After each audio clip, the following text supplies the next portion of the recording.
Uma boa noite para quem nos acompanha nesta terça-feira, dia 10 de dezembro. Eu sou Isabela Melano e a partir de agora vamos aos destaques do Poder Judiciário. O Conselho Nacional de Justiça traça diretrizes sobre litigância abusiva. Destaque de Vitória Famer. O novo ato normativo prevê uma lista exemplificativa de condutas processuais potencialmente abusivas, além de medidas judiciais a serem adotadas diante de casos concretos de litigância abusiva. Posse de arma ilegal por traficante pode ser tratada como crime separado se não houver vínculo comprovado com o tráfico. Supremo Tribunal Federal recebe seminário que trata dos impactos da incorporação de novas tecnologias em saúde pública. Destaque de Carolina Cassola.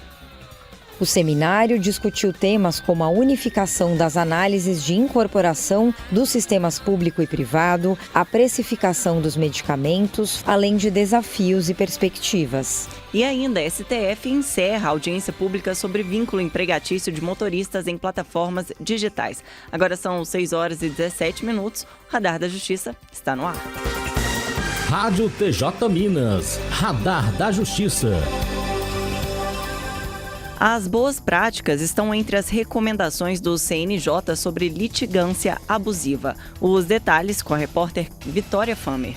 A percepção de um crescimento da judicialização no âmbito do Poder Judiciário tem sido discutida ao se analisarem os números apresentados ano a ano. É o que escreve em seu artigo Daniela Madeira, coordenadora do Laboratório de Inovação, Inteligência e Objetivos de Desenvolvimento Sustentável e conselheira do Conselho Nacional de Justiça. Segundo a autora, o aumento da sobrecarga na estrutura judicial compromete a eficaz e célere prestação dos serviços públicos judiciais, prejudicando o cidadão que busca o judiciário no exercício do direito de acesso à justiça. Conforme Daniela, um dos principais enfoques do CNJ tem sido o enfrentamento da chamada litigância abusiva. A recomendação de número 159 do CNJ conceitua como abusivas diversas condutas ou demandas sem lastro probatório, temerárias, artificiais, procrastinatórias, entre outras, que configuram assédio processual ou violações do dever de mitigação. O ato normativo visa preservar o acesso à justiça de forma justa e eficiente ao estabelecer medidas que equilibrem a demanda processual das partes. De acordo com Daniela, o novo ato normativo prevê uma lista exemplificativa de condutas processuais potencialmente abusivas, além de medidas judiciais a serem adotadas diante de casos concretos de litigância abusiva e de diretrizes direcionadas institucionalmente aos tribunais. Da agência Rádio Web, Vitória Famer. Ainda falando sobre este assunto, o CNJ reabriu o edital da pesquisa sobre litigância predatória. A reportagem é de Edir Gaia. O Conselho Nacional de Justiça, CNJ, quer produzir um diagnóstico sobre a litigância predatória do Poder Judiciário e republicou o edital da primeira edição do 7º Justiça Pesquisa, que versará sobre o tema. Com o novo calendário, as propostas das instituições interessadas podem ser enviadas até 20 de dezembro. O resultado final será divulgado no dia 21 de fevereiro de 2025. O projeto Justiça Pesquisa faz levantamentos sobre a atividade da justiça brasileira e análise e diagnóstico dos problemas estruturais e conjunturais dos diversos segmentos do judiciário. O Pará sediou em novembro o 3º Encontro Nacional dos Centros de Inteligência do Poder Judiciário, cujas atribuições envolvem a prevenção ao ajuizamento de demandas repetitivas ou de massa, a partir da identificação das causas geradoras do litígio. Coordenadora do combate ao uso indevido do sistema de justiça no âmbito do Centro de Inteligência do Judiciário do Pará, o CIGEPA, a juíza Aline Cisneiros comenta as iniciativas definidas durante o encontro para o enfrentamento da litigância abusiva ou predatória. Uma prática que envolve o uso abusivo do sistema de justiça, seja para obter vantagem devida, causar prejuízo a terceiro, e que tem gerado impactos negativos na celeridade dos processos e na qualidade do serviço prestado ao jurisdicionado. Nesse encontro foram apresentadas diversas iniciativas que buscam identificar e prevenir essas condutas, reforçando a necessidade de cooperação entre os centros de inteligência, magistrados e outras instituições do sistema de justiça para enfrentar essa questão. O estudo deverá incluir os tribunais de pequeno, de médio e de grande porte nas justiças estadual, federal e do trabalho. Agência Rádio Web de Belém, Edir Gaia.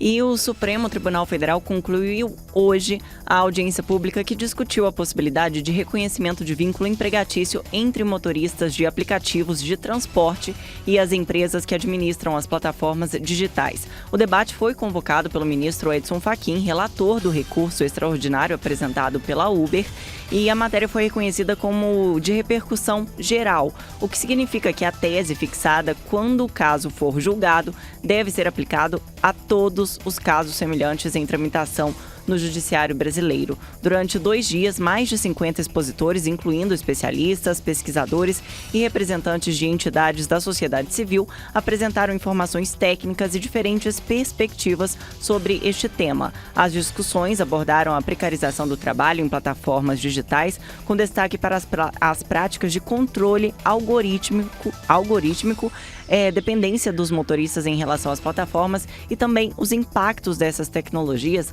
nas relações de trabalho. Ao final da audiência, o ministro Edson Fachin enfatizou mais uma vez a importância das audiências públicas, da escuta atenta e também da transparência no julgamento do tema. Agora são 6h22. No próximo bloco, arma ilegal na posse de traficante pode ser crime autônomo se não houver prova de relação entre os delitos. E ainda, desafios para garantir a saúde é tema de seminário no STF.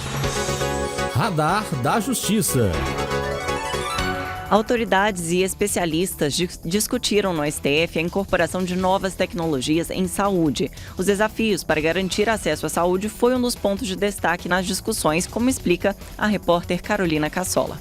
O Supremo Tribunal Federal recebeu nesta segunda-feira o seminário Impactos da Incorporação de Novas Tecnologias em Saúde Pública, com a participação de autoridades e especialistas do setor. A abertura foi feita pelo ministro Gilmar Mendes, relator de um recurso extraordinário que trata do tema. Ele destacou os desafios enfrentados e as soluções alcançadas ao longo das 23 sessões de conciliação sobre a incorporação de medicamentos e terapias de alto custo ao Sistema Único de Saúde. A proposta final da Comissão de Conciliação, aprovada por unanimidade pelo plenário do STF, prevê a criação de uma plataforma nacional de fácil consulta para centralizar demandas de acesso aos medicamentos, permitindo a análise e resolução administrativa e eventual controle judicial. Segundo Gilmar Mendes, o movimento da Corte tem o objetivo de reduzir a judicialização, promover a eficiência do sistema e garantir o acesso equânime a medicamentos essenciais. O seminário discutiu temas como a unificação das análises de incorporação dos sistemas público e privado, a precificação dos medicamentos, fomento e inovação no setor de saúde, além de desafios e perspectivas. Da Agência Rádio Web, Carolina Cassola.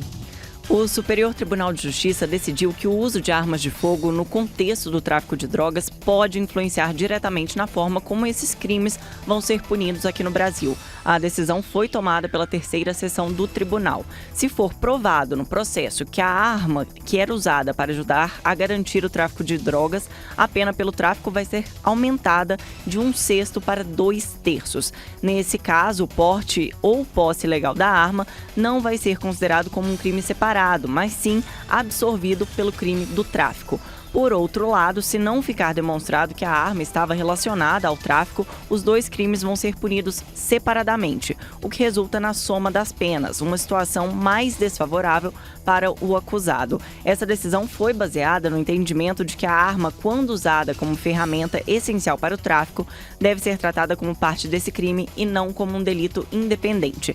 Segundo o relator do caso, o ministro Reinaldo Soares da Fonseca, a medida busca garantir que as penas sejam aplicadas de forma justa, evitando punições duplicadas quando os crimes estão claramente conectados. O STJ reforçou que é necessário comprovar o vínculo entre a arma e o tráfico para que essa regra seja aplicada. Caso contrário, os dois crimes seguem como autônomos. E o STF determinou o uso obrigatório de câmeras por policiais militares paulistas. As informações com o repórter Alan Barbosa. Policiais militares de São Paulo estão obrigados a usar câmeras corporais durante as operações. A determinação é do ministro-presidente do Supremo Tribunal Federal, Luiz Roberto Barroso, atendendo o pedido da Defensoria Pública do Estado de São Paulo. Nas últimas semanas, uma série de abusos e crimes cometidos por policiais fez até mesmo o governador Tarcísio de Freitas rever o posicionamento dele, antes contra o uso dos equipamentos.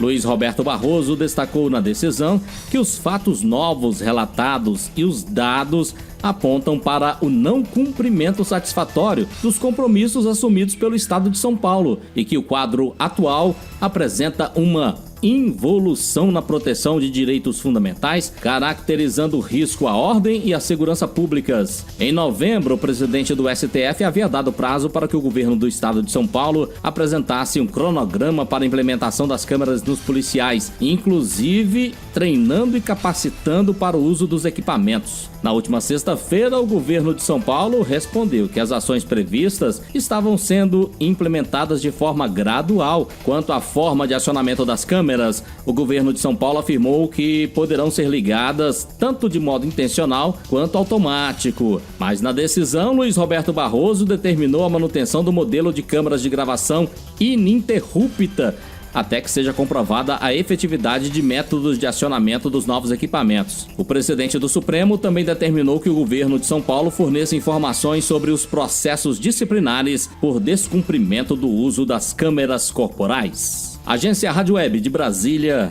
Alan Barbosa. 6h29, a seguir, um giro pelos tribunais brasileiros. Radar da Justiça. Vamos agora saber o que é notícia nas cortes do Brasil. Salvador vai sediar a próxima etapa do Fonajus itinerante. Cid Marcos. A 5ª edição do Fonajus itinerante acontece em Salvador nos dias 12 e 13 de dezembro, na sede do Tribunal de Justiça da Bahia. A ação, promovida pelo Conselho Nacional de Justiça, percorre os estados brasileiros para promover diálogos, cooperação institucional e capacitação. Durante os 2 dias do evento na capital baiana, integrantes do Fórum Nacional do Judiciário para a Saúde participarão de reuniões institucionais para verificar as demandas judiciais na área da saúde. Magistrados de São Paulo participam de curso teórico e prático sobre inteligência artificial. Mércia Lívia. A Escola Paulista de Magistratura, em parceria com a Associação Paulista de Magistrados, iniciou a 2ª edição do curso Descomplicando a Inteligência Artificial, Teoria e Prática para Magistrados do Tribunal de Justiça de São Paulo. O curso teve 89 matriculados, abrangendo 20 comarcas. Entre os temas estão conceitos e utilidades da IA e os impactos na vida pessoal e na atividade jurisdicional. Judiciário maranhense instala vara agrária da comarca de Imperatriz. Destaque de Lígia de Matos. O Poder Judiciário do Maranhão instalou a vara agrária da comarca de Imperatriz, que vai ter competência para resolver conflitos fundiários urbanos da comarca de Imperatriz e conflitos coletivos envolvendo a disputa pela posse e pela propriedade de imóveis rurais, com jurisdição distribuída entre polos judiciais conforme a resolução do Tribunal de Justiça do Maranhão. A vara terá um juiz ou juíza titular. Tribunal Fluminense paga cerca de 3 bilhões de reais em acordos precatórios em 2024. Cristina Mara.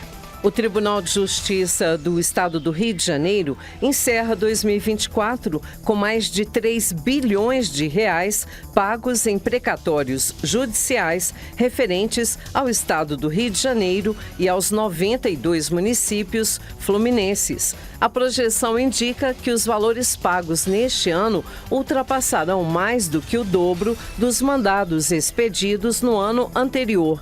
Em 2023, a Corte Fluminense expediu mandados para o pagamento de cerca de 2 milhões e 600 bilhões em precatórios. São 6h33. O Radar da Justiça de hoje fica por aqui. Você pode rever este programa no canal da TV TJ Minas no YouTube. Uma ótima noite.